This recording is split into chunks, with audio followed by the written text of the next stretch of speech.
Hey everybody, welcome back to my channel. My name is Nikki and I was recently diagnosed with autism at the age of 23, and I make videos about my experience as a late diagnosed autistic female. So if you're interested in that kind of stuff, I would highly recommend you subscribe and you turn on your post notifications so you can be notified every time I upload. This video is going to be a little bit more of a serious video. I'm going to be talking about telling the story of the time that I was fired from my first job out of college last summer. And the reason that I want to tell this story is for a few reasons. The first reason is this experience had a lot to do with the reason that I decided to pursue a formal autism diagnosis, because as we all know, I had been self-diagnosed for a couple years before I became professionally diagnosed this year. So this experience is kind of what was like a turning point in me deciding that, hey, it's probably a good idea to invest the money in getting a professional diagnosis. Number two, I want to tell this story to educate other people and bring awareness to a lot of issues and things that autistic people struggle with in the workplace. And I hope that I can reach some employers out there that might be making the same mistakes that this employer made, and they can reflect on how they can make changes and what they can do to their workplace to make it more inclusive. And number three, I just want to tell this story as a form of closure for myself.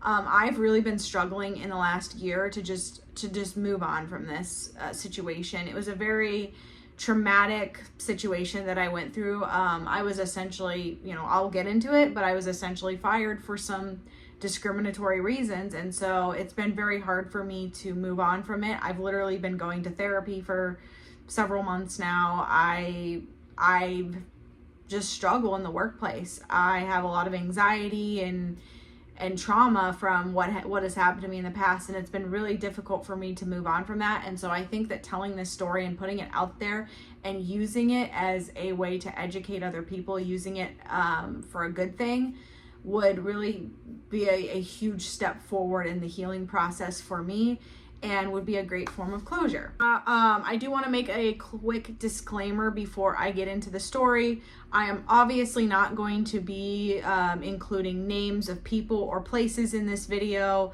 out of respect for their privacy, and also because I don't want to get sued.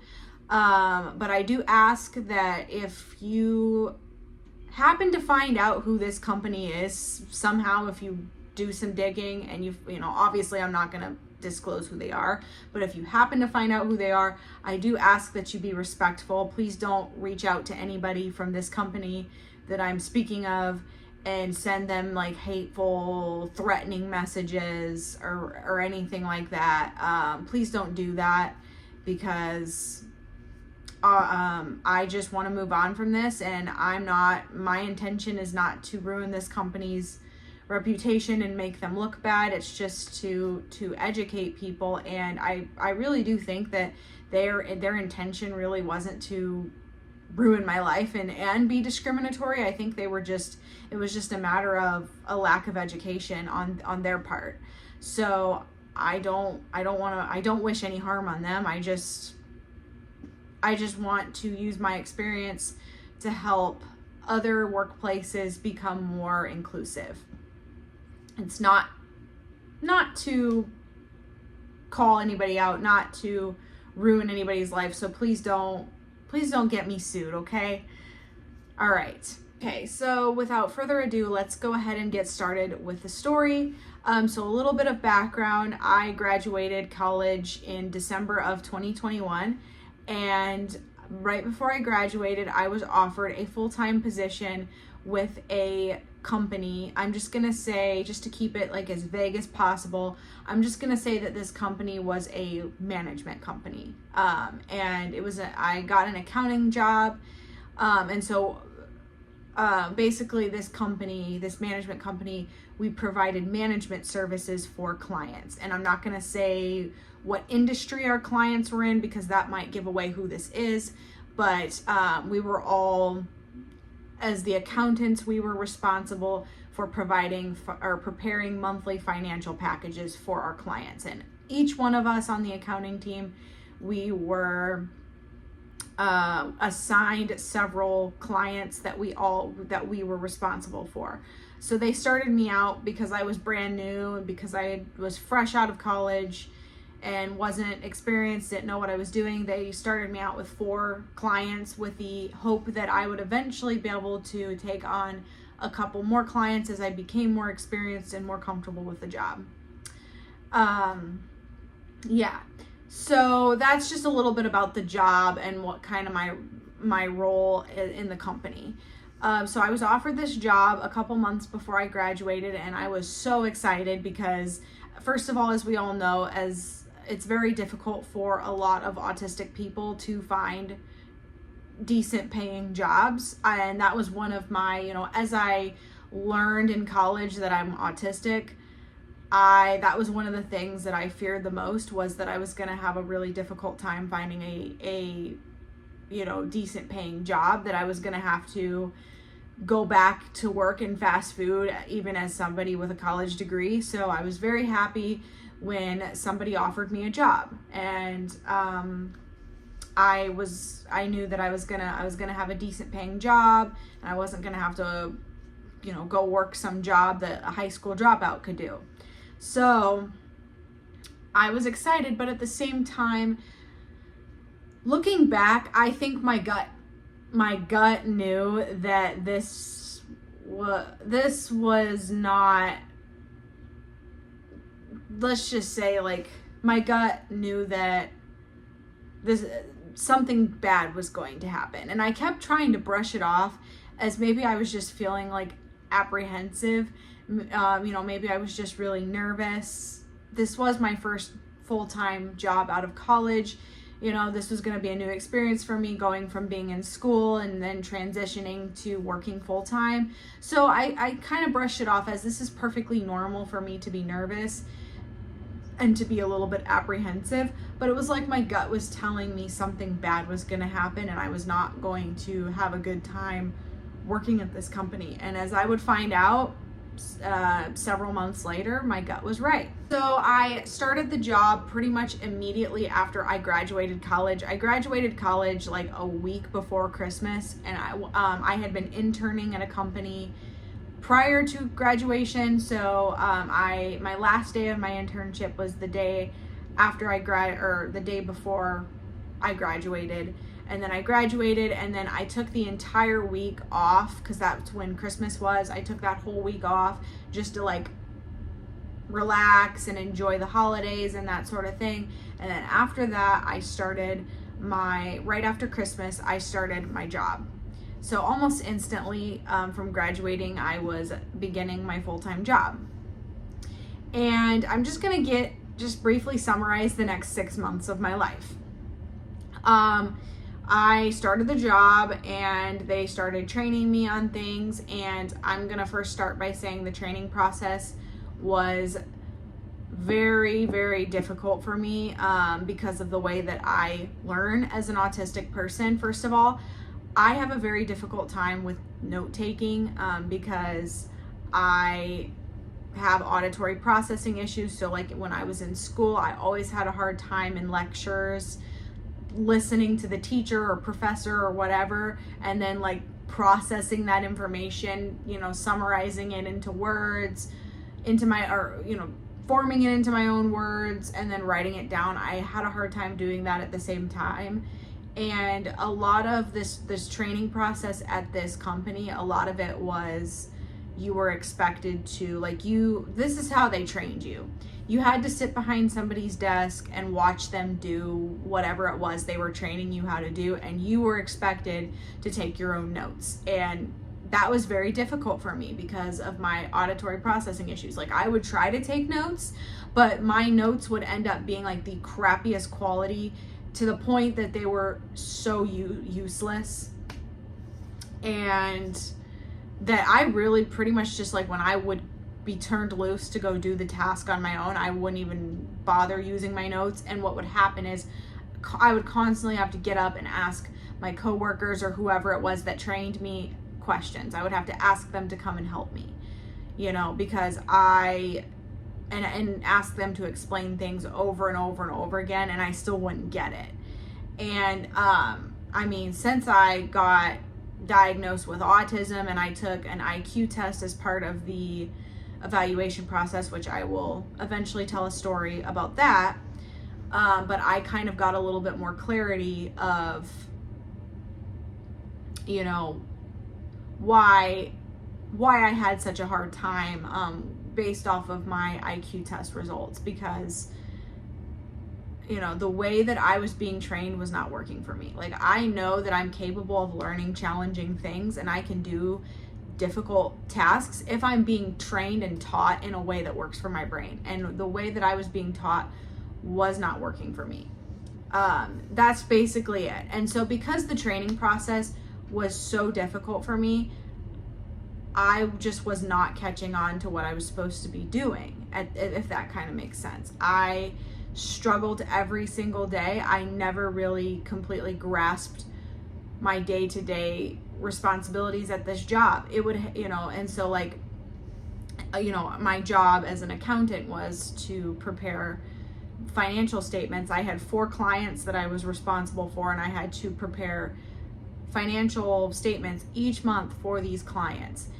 And there was deadlines that you had to meet and that sort of thing, and I struggled to meet the deadlines. Like, I think this is kind of how the deadline situation worked at this job.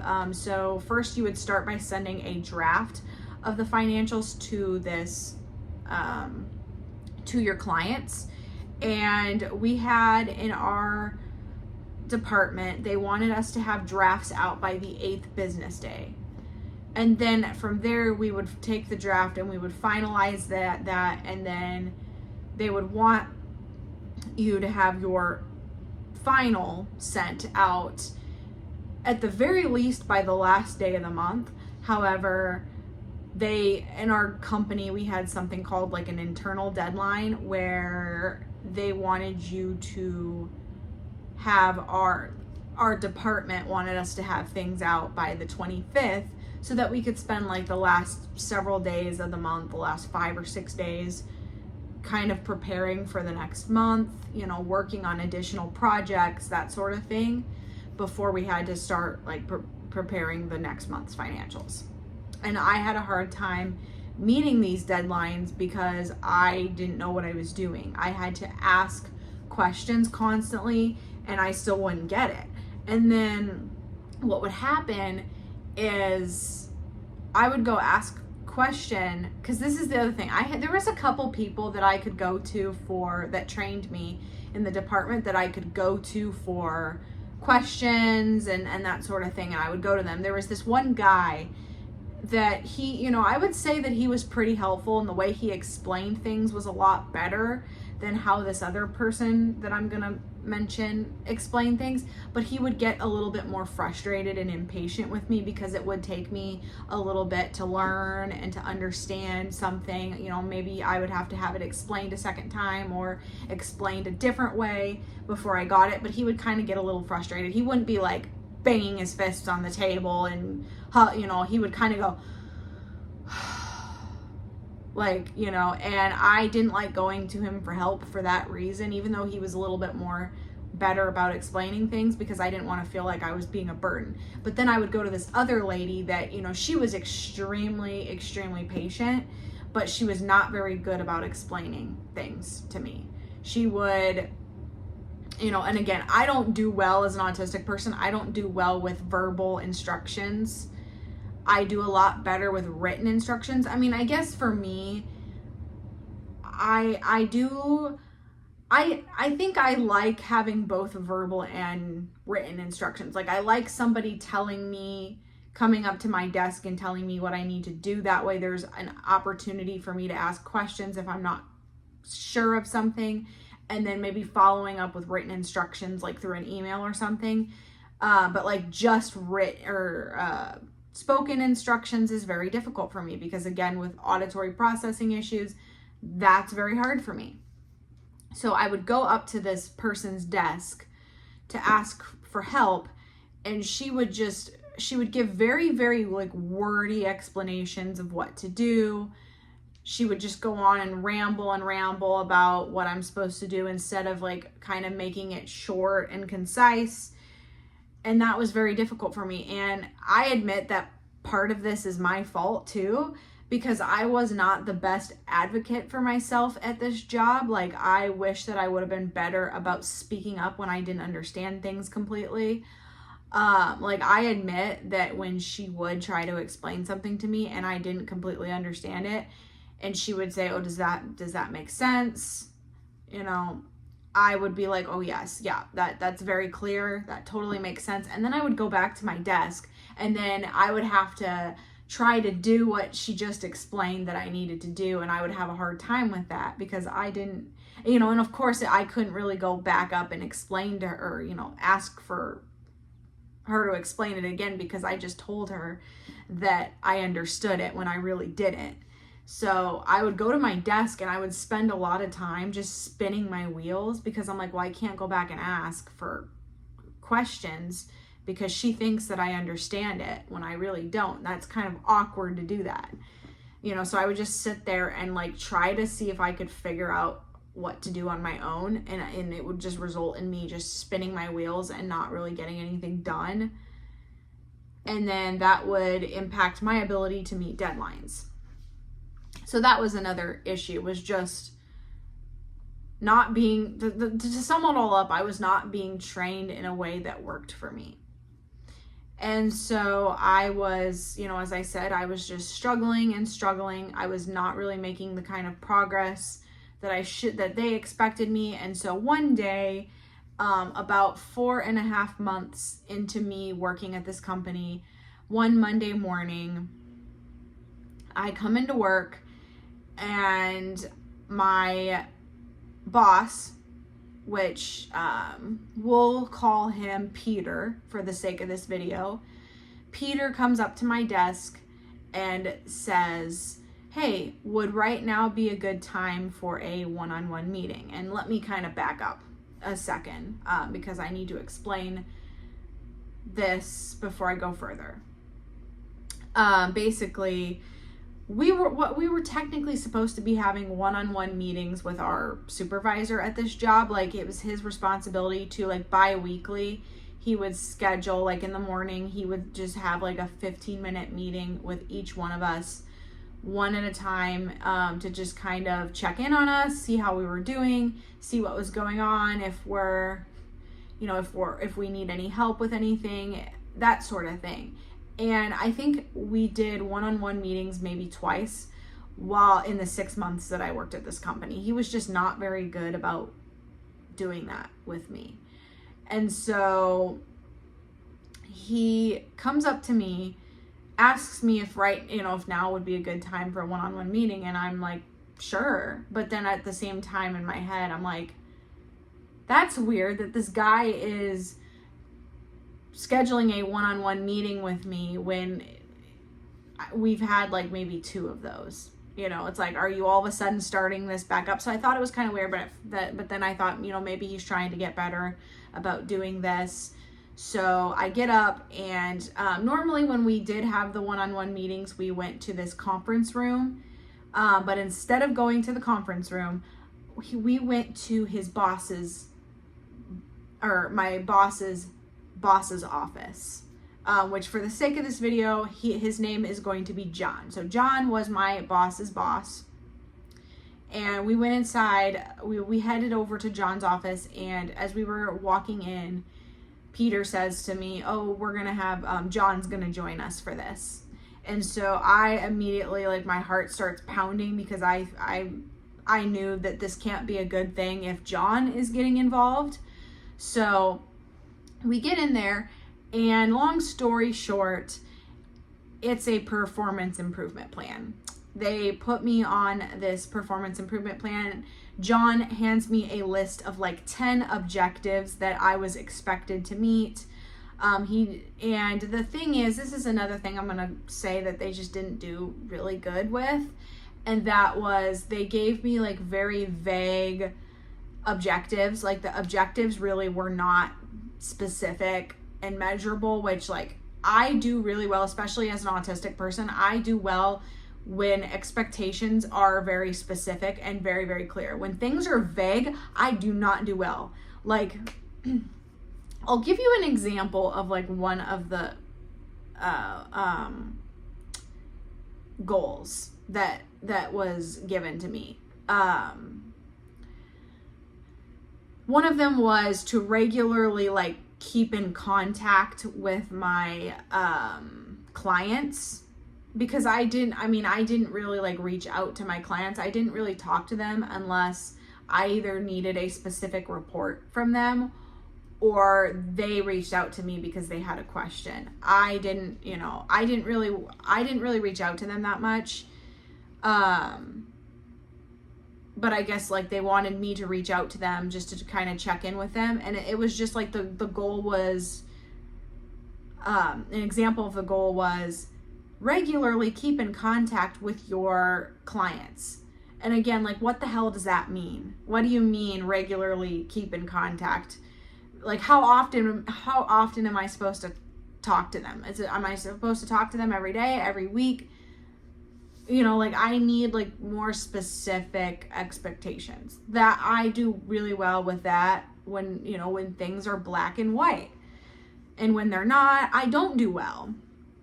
So that was the other thing, was just a lot of these goals were very vague, and that was not very helpful in me understanding what they really expected from me. And I admit, I wish that I would have asked more questions, asked more clarifying questions, and advocated for myself and said, hey, can we maybe rewrite these goals and make them a little bit more specific? I guess I could have done that, and I didn't. But this is the other thing that I tried to do. I tried to advocate for myself, and it didn't go very well. And that was one of the objectives that they gave me was about note taking, because they noticed that I had a hard time with note taking. And I decided to speak up and kind of give them, let them know. I didn't specifically say that I was autistic, or that I had auditory processing issues, but I just said, hey, is there any way I could have somebody take notes for me during training sessions? Because I do have a hard time with note taking, with listening to somebody explain something, processing the information, and, writing it down all at the same time. I explained that to them. I'm tired. And, in an attempt to ask to get an accommodation to help me do my job better. And they basically brushed it off and shot me down. They were like, oh, well, if somebody else takes notes for you, what if you don't understand like the way that they wrote something? And while I understand their concerns with that, they didn't understand the fact that, like, you see, I can't take notes very well. Like, if I take notes, it's going to be the crappiest quality in the world. That having notes written by somebody else that maybe I might not be able to understand bits and pieces of like how they worded something is better than me trying to take the notes by myself, because the notes are going to be such that I take are going to be such bad quality, if that kind of makes sense. So I tried to ask them that, and they just shot me down. And I had, this is one place that I went wrong. And I wish that I would have been better advocated for myself. I wish I would have been like, no, listen, this is what I need to be successful. You want to support me, you want to help me do a better job at my job, you're gonna, then you'll do this for me. I wish that I would have done that, but I let them shoot me down. I was just like, okay, I'm not gonna argue with them, because I was so concerned that if I argued with them, if I tried to advocate for myself, if I tried to be more assertive, that it was gonna just do more harm than good, that they were gonna fire me. So I just shut up and was like, okay, you're right. That you have a point. It's not going to do me any good if somebody else takes notes for me. But yeah, they gave me these objectives, and they were just basically like, okay, work on these things, and then we will come back in a month or two and reassess things. And again, that's kind of vague, like a month or two. And what do you mean by reassess things? And that leads me to the next thing that I think that they did not do a very good job of, and that was they failed to have check-in meetings with me. Like, I think that if my performance is so bad to the point where I am heading down the path of you needing to fire me, you would want to do things like that to support me, to make sure you don't have to go down that road of firing me. Like, they should have been, and I talked to my therapist about this, and she tells me, yeah, they should have been calling you in and having regular bi-weekly, weekly, whatever, check-ins with you to check in, to see how you're doing, to see what's working for you, what's not, and they didn't do that. I pretty much did not speak to John until the day that I was fired, which we'll get into that. Like, I really didn't talk to him, other than a couple times that I maybe ran into him on the way to the bathroom, or to the break room, and he like made small talk with me, but that's it. I pretty much didn't talk with him. So that's another thing that went wrong. And for me, especially for somebody who has some communication differences, having regular check-ins and one-on-ones with my bosses would be so beneficial to me, because that's going to help me to better understand that I am on the same page and I know exactly what is expected to me, because some things can be misunderstood. I don't understand, unspoken rules very well. I don't understand things like that, indirect communication. And so it's better to have those one-on-one conversations with me. That way, that gives an opportunity to clear up any misunderstandings, and make sure that I am clear on what I need to do, if that kind of makes sense. And they failed to do that. So yeah, that was that, the performance plan. And I guess I can get into summarize the last 2 months. So I was basically just under a lot of anxiety the last couple months that I worked at this company, because I knew, they didn't explicitly say in the performance plan meeting that I was going to be getting fired, or that was what was going to happen. But, I knew, even as somebody that doesn't know, pick up on indirect communication very well, I knew in my gut that like this meeting was basically a meeting to tell me do better or you're done. And I am definitely not somebody that works well under that sort of pressure. Like, when somebody's telling me you need to step it up or you're going to be out of here, like you're on thin ice, that I have so much anxiety and I just don't do well with that. And I sit there, and I was just sitting there freaking out, wanting to do better at my job and wanting to work really, really hard, but also knowing that my needs in the workplace were not being addressed by my employer. They weren't giving me accommodations.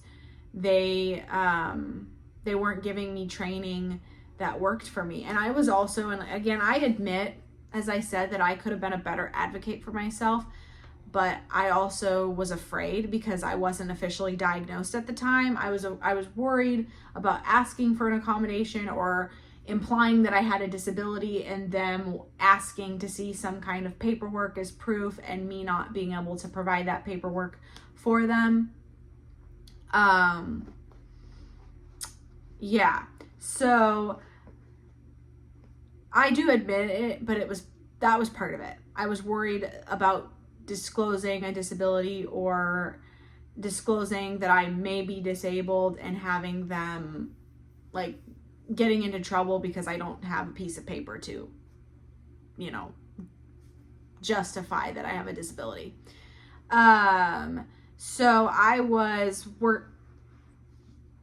just working so hard, trying my best, trying to ask questions as much as I could, trying to just bust my ass and improve so that I would not be fired, because I knew that that's what was going to happen. And at first it seemed like I had been making some progress, because at the end of, so this happened in May when I was put on the performance plan. I was put on the performance plan in May, and then at the end of May, I submitted, because before you send your like final financial statements to the clients, you send them to, we had a couple senior accountants and then our department supervisor. They were all in charge of reviewing financial statements and then like giving feedback on what needs to be changed, so that we can fix those things and then send them back out, make sure everything's good before we send them to the client. So I sent my like final before I submitted it to Peter, and Peter looked it over and he put comments on it and stuff, and he told me, oh, hey, great job, this is a huge improvement from last month. And so at first I'm like, okay, great, we're making some progress, I'm heading in the right direction.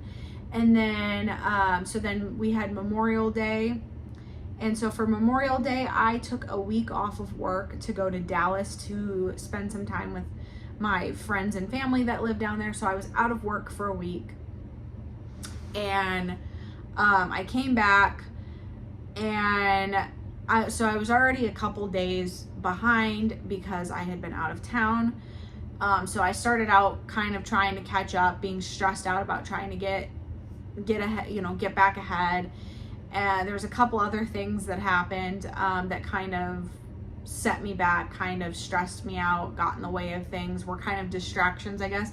One of it being, I actually had a guy at my job who backed into my car, like he was leaving for his lunch break and he was pulling out of the parking lot and he like wasn't paying attention and he backed into my car. He didn't like completely destroy my car and total it. I mean, I was still able to drive my car, but I did have to take my car in to get it repaired and stuff like that because I couldn't open the back trunk of it anymore. And I had just got my car like a month and a half before this, so that really made me mad. And that was kind of something that was a little bit of a stressful situation, because I had to like get on the phone, contact the guy's insurance company, contact the body shop that I was going to take my car to for repairs, contact the rental car place, all these phone calls that I had to make during the day at work. And I'm also one of those people where I first of all hate talking on the phone in general. I despise it. But if I have to do it, I like doing it. I don't like to make personal phone calls at my desk. Some people like to do that. I don't, because I don't like other people hearing my business. So I have to like go physically get up and go to another room or go outside or whatever, go where I have privacy and make these phone calls. So I would have to step away from my work and do that. So that was another thing, just trying to deal with the logistics of getting my car repaired and making sure that the guy that backed into it was going to take the responsibility for it because it's his fault, So that was another thing, kind of a random tangent that kind of set me back, just going through the stress of all that. And then, so that happened, and I was just like, just really getting behind and just getting stressed out. And I started to have these like terrible gut instinct feelings that something bad was gonna happen soon, I guess is the best way to describe it. So I had this phone call. I guess we'll get into this. And looking back, I think this is what made them decide to fire me. This phone call that I'm about to mention. But I had one of my the managers of one of my clients call me.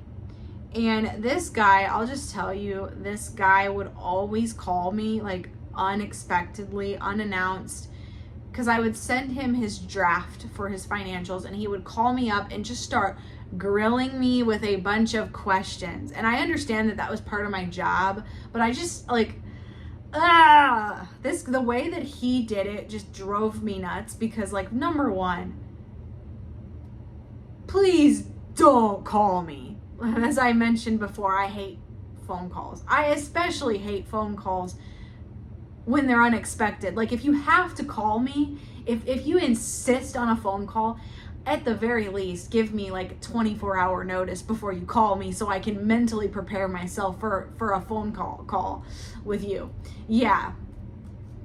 But this man he would call me, he would do it unexpectedly, and he would just start like, and the other thing is I would also appreciate that if you're going to call me, send me the questions that you're going to ask me in advance, like email them to me in advance so I can prepare my responses. That was the other thing. He would ask me for phone calls, or ask me questions that I wasn't expected or prepared to answer. And then like a lot of the times I would be working on one of my other clients, and so then I would have to pull up all of his stuff, all of his financials, get those pulled up so that, because it would be stuff that I would have to do research, do digging, and that sort of thing for, and so it's like, and that's another reason I don't like phone calls, because you feel like they're, the other person, they're on the other end of the line, and they're like waiting for your response, and it's like it takes you a second to figure out what you need to say, figure out how to answer their question, and they're just kind of on the other end of the phone like, hello, are you gonna tell me what the answer to this is? Like I'm going off on a tangent on this, but like this completely drove me nuts. Like, don't call me, especially don't call me unexpectedly. If you're gonna call me and ask me a bunch of questions, send me the questions in advance so I can prepare for them. That's just another tangent. But this absolutely drove me nuts about this guy. And he called me this one day after, a few days after I had sent his financial draft for the month. And he calls me about a question with payroll. And I admit this was a really stupid mistake that I made. And it took me a second to catch on to what I did. But I called him, or he called me to ask me, hey, payroll numbers are a lot less than they usually are. What's going on? There must be some error, because it shouldn't be this.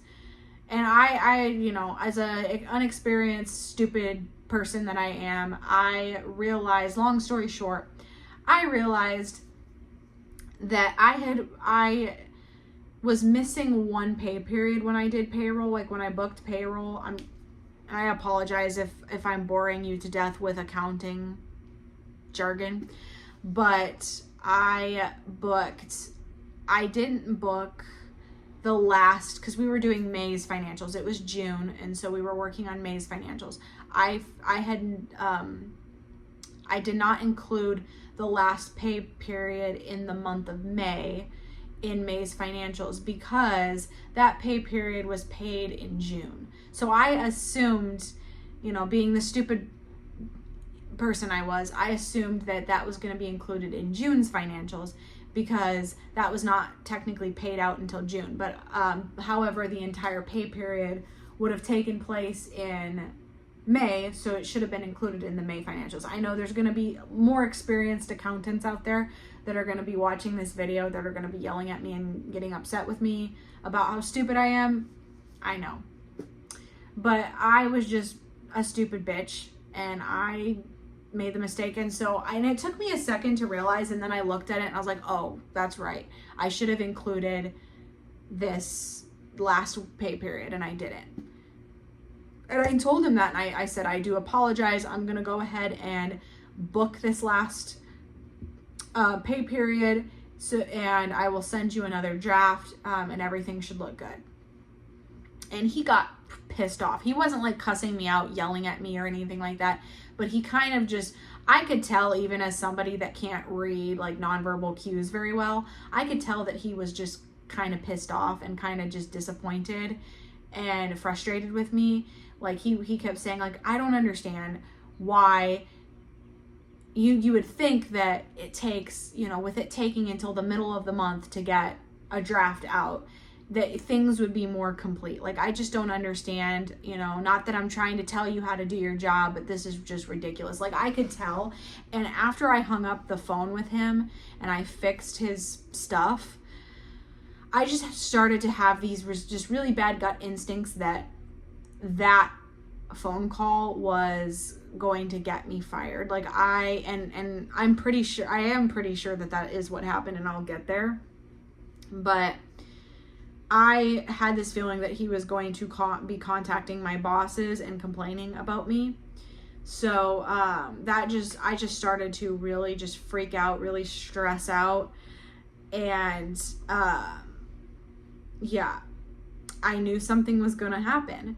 And little did I know I was right. So fast forward to about a week later. It is the last day of, it's June 30th, the last day of the month. So we are trying to like scramble to get everybody's financials sent in for the month of May. And I'm working, I'm at work, and I have to go up and ask my boss a question. So I go to Peter's desk to ask him a question. And while I'm talking to him at his desk, I happen to glance over at his computer, and I notice I first see a list on his computer of a bunch of like interview questions, like questions that would typically be asked at a job interview, like how do you handle tight deadlines, that sort of thing. I noticed that, and I thought, that's weird. Why does he have all these interview questions pulled up? And at first maybe I thought, maybe he's looking to leave the company, and he's interviewing for maybe a higher up position at another company, or maybe he's moving up within the company. That's what I thought at first. But then I noticed at the bottom corner of his computer, a like notification had popped up, like a reminder notification had popped up, and it was for an interview for a accountant position, like with a prospective candidate. So the notification basically said the name of the company and then accountant interview, and then it had someone's name that was the name of like a prospective candidate for the job. And I froze right then and there. I couldn't believe what I had just seen. And so as soon as I was done talking to Peter, I went back to my desk and I pulled up the careers page for my company. And sure enough, there was a open position on the careers page that had been posted for about a week at this point, for an accountant. And I immediately knew what was going on. And I started freaking out, and I thought, oh my God, I'm being fired. Like they are interviewing people for my position as we speak right now. And and once they find someone, they're going to fire me. And I text my dad frantically, and I'm like, oh my God, Dad, I'm going to be fired. I'm going to get fired. And my father, I tell him what happened, and he's like, oh, they're probably trying to hire an extra person. Like maybe the company, business in the company is growing, and maybe they just really need another, they need another set of hands. It might not necessarily be that they're trying to get rid of you. They might just be trying to hire out extra help. And I just knew in my gut that was not the case. I was like, no, because the other thing is, anytime I noticed at this job that I worked at, that anytime a job was posted, like within any department in the company, HR would send a letter out to the entire company just to kind of let us know, hey, we're hiring for blah, blah, blah, blah, blah, just to see if just to get either internal applicants or referrals. And with every job that had been posted, they would do that. And I noticed that, this job had been posted for an entire week, but they never sent anything. They did not send any,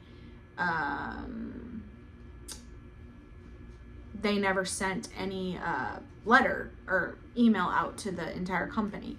So I knew that okay, they're trying to keep this on the DL so that I don't know about it.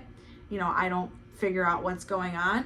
So I knew but I also just in general knew in my gut, this is what's no, they are trying to fire me. And then I thought back to that phone call that I just mentioned, and I'm like, oh my gosh, I think that guy, because the phone call would have taken place the day before the job posting would have gone up. So I'm guessing that, and again, we're gonna get there, but I kind of had this feeling of, did he say something? Did he really say something? And were they like, oh yeah, this is the final straw, she's done, you know? But anyway, I knew what was happening, and my father was trying to tell me like, oh, they're not trying to fire you. And I was just like, no, I know that they're trying to fire me, and therefore I am going to prepare myself to lose my job, because like, here I was, I have an apartment, I have a car, all those things that I got to pay for. And I needed to start figuring out what I was going to do, because I was about to find myself out of a job, and I needed to prepare myself for the worst. And it was just so stressful. And so the weekend, this was on a Thursday, but the weekend was 4th of July. So it was a 3-day weekend. I didn't work Monday because Monday was the 4th of July. So I drove from Lincoln, where I currently live, to Omaha, where my mom lives. And I spent the entire 4th of July weekend at my mom's house. I spent some time with friends and just took some time to just decompress and try to forget as much as possible about what was happening. Try to like, you know, not think about it, but also at the same time process what was going on and figure out what I'm going to do going forward with, like, you know, because I knew I was about to be fired, and I knew I need to start looking for new jobs right now. And I was trying to think of jobs that I knew that I wasn't gonna, like, that were gonna pay decently, but that I also knew I wasn't gonna have like a difficult time getting those jobs, because I know that interviews, as you know, like most of us, job interviews can be very difficult for me as an autistic person, and I can have a hard time with jobs, with getting jobs because of that. So I just started to think of like, what are some things that aren't like super competitive, that, you know, I wouldn't mind doing this for a job, but it's gonna pay decently, and, you know, yeah. So that's what I did. And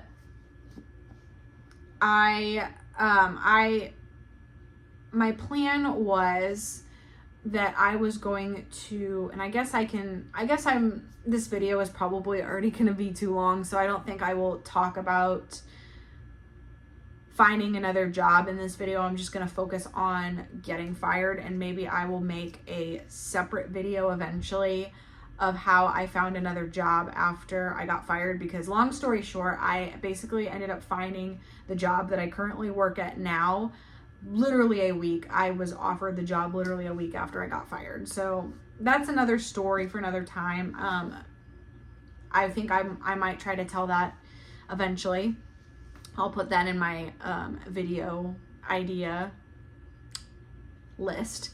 But so yeah, I just started processing things, and I'm just gonna say that I was just stressing out, and I was just spent a lot of time just driving all over town. I drove by like where I used to live in high school and that sort of thing, and just spent some time alone, just trying to figure out and just pray to God. And I don't mean to bring, you know, I know I respect if you're not religious. I'm not trying to force anything on you, but I spent a lot of time praying in this situation, and just asking God to help me and to show me, like, if I'm not meant to, you know, like, to just take care of me. Like, if I'm not meant to stay at the job that I'm at, please let there be another better job opportunity to come for me as soon as possible. So I did that, and the 4th of July weekend ended, and I drove back home to Lincoln, and I was just so dreading the next day having to go back to work. I mean, the only thing really that was getting me through that week was knowing that it was only going to be a 4-day week because of the holiday. So I just kept trying to remind myself, oh, it's going to be, you know, it's only going to be a 4-day week. So yeah. So I went back to work, and let me just tell you, that entire last week of me at this job before I got fired, spoiler alert, I did get fired at the end of this week, but again, we'll get there. It was just the worst week of one of the worst weeks of my life. I absolutely hated coming into work. I mean, I can say that I always hated that job to begin with, but I hated it even more. Knowing that like it was just a matter of them finding a replacement before I got fired. Like it was honestly just so awkward. Like I would walk into the building every single day wondering, is today going to be my last day? Am I going to, am I not going to be able to log into my computer? Because we all hear all those horror stories of like all these big tech companies, they fire and lay off people by like completely canceling your access to your computer without even telling you. You know what I'm saying? Just wondering things like that. And it was also just so awkward being at work and being around like my coworkers, because like I didn't know if they, if anything was being said about me, if anybody knew what was going on. It was also really awkward talking with my boss. So I will tell you that, we had the week before that, we had financials submitted for the month of May. And so we were supposed to be starting June's financials. But instead of me starting financials for my clients for the month of June, they just gave me a bunch of busy work. So that's also how I was about to be fired. They just gave me all this busy work to do. One of the clients was going to be having an audit done on them. So they just had me sit there for like a week and pull all of these reports that the auditors needed for the audit. And so like when I came back from the 4th of July weekend on that Tuesday, and Peter came up to my desk to like tell me what I needed to do, tell me what I needed to work on, he came up to me and he was like, hey, you need to work on this stuff for this audit. And he was trying to like crack a little bit of small talk with me just to kind of be polite, but I could even tell, even as an autistic person, that there was some like awkward tension. And yeah, he knew that like at the end of this week we're gonna be firing this person. It was so awkward. So it was awkward and it was just awful. I was honestly like, I would walk into work every day and just be like, I just want to get fired already, because this is just honestly almost too unbearable to come into work knowing that I'm not wanted here anymore, and knowing that they just have to find a replacement and they're going to get rid of me. So worst week of my life. And then fast forward to that Friday. Spoiler alert, it's the day that I was fired. And I came into work and I just had gut feelings that today was going to be the day. I'll start by saying when I pulled into work, I noticed that John had already arrived for the day.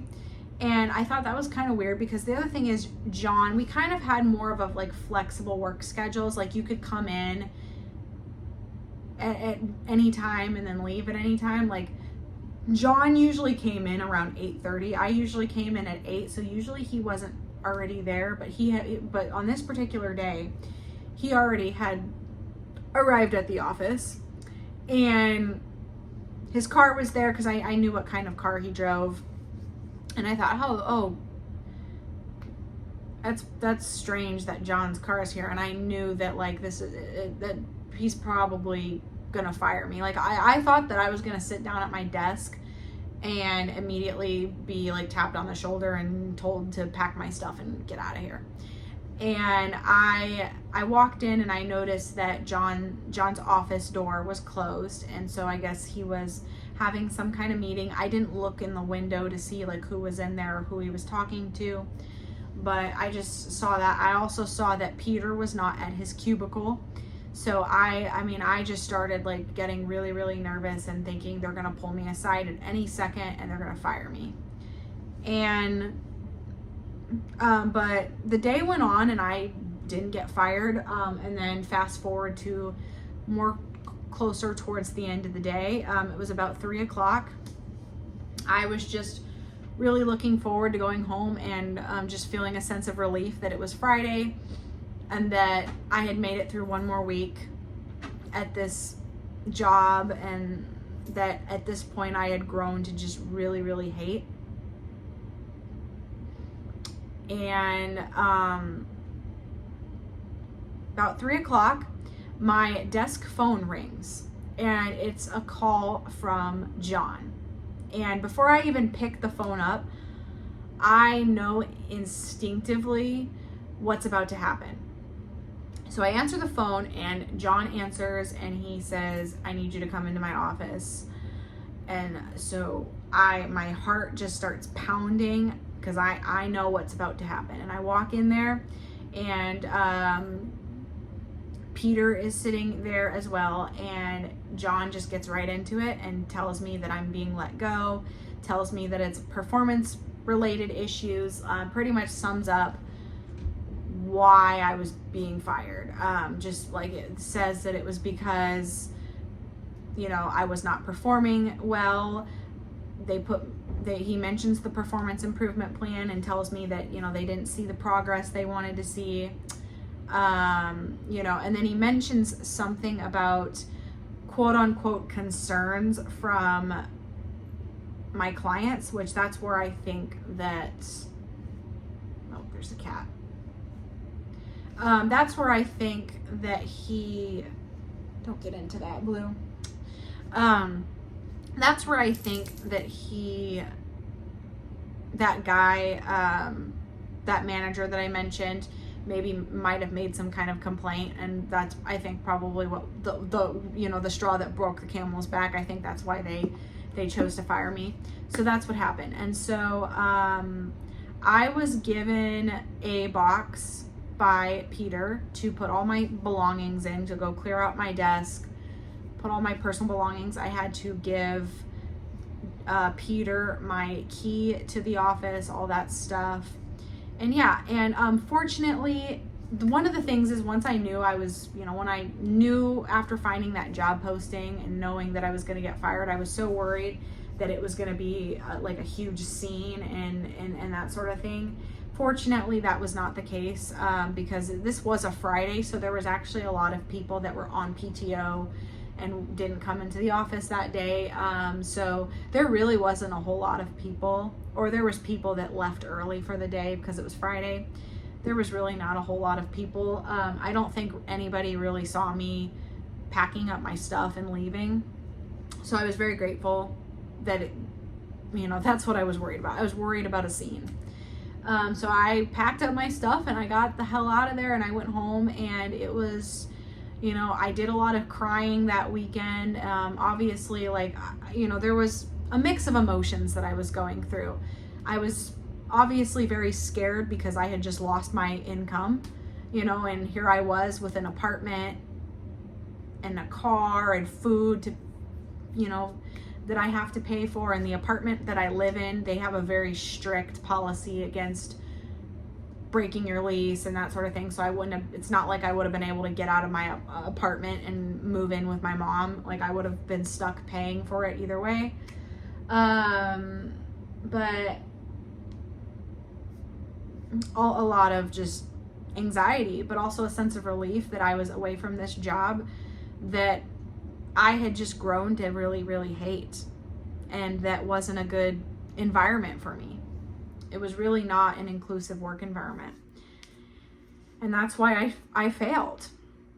And, I spent a lot of time in prayer as I was especially the next week. Like I said, it only took me a week to get another job lined up. So I was so grateful. And God really came through with me with that. And again, no, I don't mean to force religion on people that are not religious. But God is really what helped me through a lot of that during this really, really difficult week in my life. And, but fortunately I found another job. I've been working there for almost a year. The job that I work at now by no means is perfect, but it's definitely a lot better of a work environment than where I used to work. So I'm super grateful. I think I will eventually make a separate video talking about my experience getting a job right after being fired as an autistic person, if you're interested in that. But yeah, I think I made this video pretty long. This video is probably going to be like an hour long. So I think I'll end it here. Yeah. Please give this video a thumbs up if you enjoyed it, and subscribe if you're not already. Leave any suggestions in the comments for videos that you want to see. If you're autistic and have had traumatic experiences in the workplace and you would like to share, please feel free to comment down below. And yeah, so I will see you guys in my next video. Bye.